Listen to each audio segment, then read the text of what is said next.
Day 9. It rained today. It was a downpour. Thus, using the raw materials I acquired yesterday, I will work hard to manufacture new armor.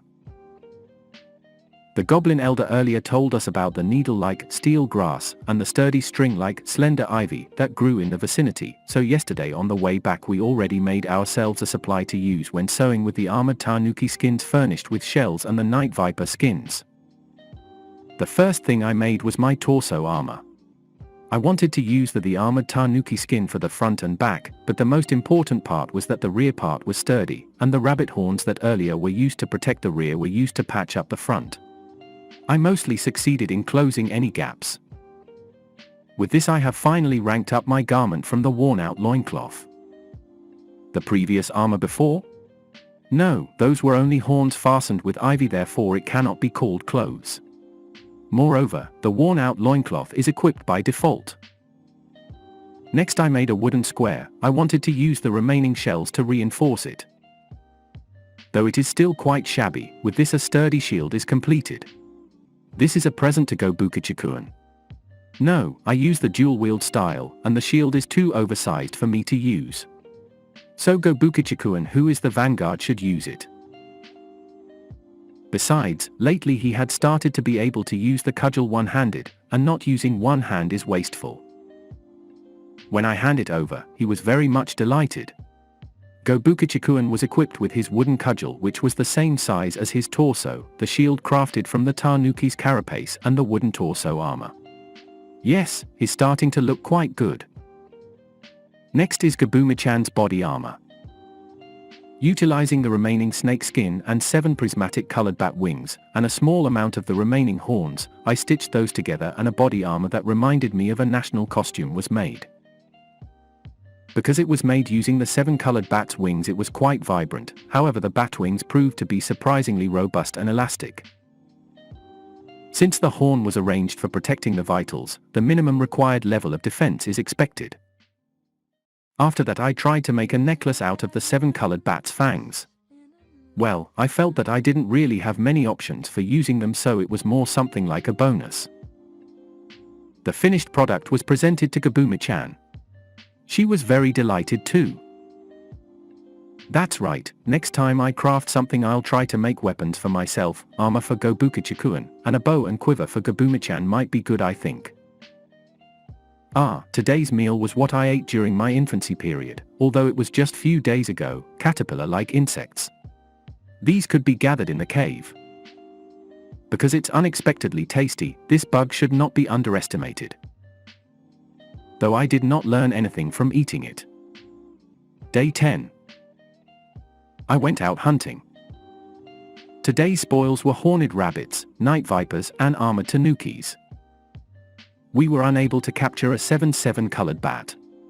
I felt that I was close to learning something from eating it, but it can't be helped. Such things happen. By the way, even though we encountered various creatures, but they all seemed to be a lot stronger than us, so we avoided them and hunted what we were used to. Oh well, we're steadily raising our level, so we'll hunt them sooner or later. Since hunting is finished for today, I will explain levels to you. Levels, to put it plainly, is partly a manifestation that makes different individuals' strength easy to understand. Though I do not understand the working principle, when you squint a number will faintly appear floating in your field of vision. The maximum level that can be obtained is 100, and this number can't be exceeded. Incidentally, right now my level is 86 and, as a goblin, it is fairly high. I think it might have risen so much because I've been killing and eating high-rank stuff like night vipers without receiving a single injury. Also, although it might be inconsequential, Gobukichikuan is 78 and Gabumichan is 55. We are getting stronger at a good pace. Although to say that as a goblin, even when comparing a level 100 to other races, we are still treated as small fry, so right now level does not really matter. However, in this world there exist other interesting rules than levels. According to Gabuji, when reaching level 100, growth stops there. However, those individuals with potential to grow further do not stop there, but instead can grow stronger through rank up. In short, the individual who have accomplishments can evolve into a stronger race, further increasing the individual's power. If you assume that today I will keep growing as well, then generally I'd first evolve into a hobgoblin from a goblin, then into an ogre. That is the general route. Be that as it may, there exists other routes than to evolve into ogres. However, what race you evolve into will depend upon what actions you have performed. For example, those who had turned into ogres, drinking the blood of prey willingly, who must have a certain intelligence, strength, and above all a high pride, turn into vampires. Those who had turned into ogres, preferring to use heavyweight weapons like axes and large swords, such individuals endowed with unusual strength and resilience turn into minotaurs. Those who had turned into hobgoblins, continuing to eat rotten corpses' flesh and bodily fluids willingly, and finally starts to eat even souls, becomes a ghoul. Those who were hobgoblin until now, that excel in handling certain weapons such as the sword, katana, and spears, certain people who have intelligence and skills closest to a human becomes another existence completely, half-blood lord. It's divided into various classifications of the lord race system. With things being as they are, following this system, by leveling up I'd turn into something related to an ogre.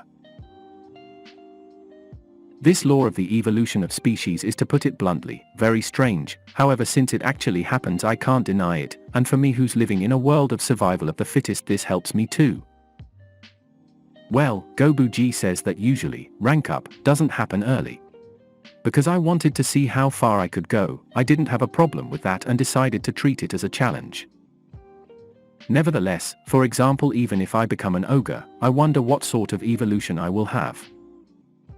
I don't think I will turn into a vampire, because I don't really have very high pride.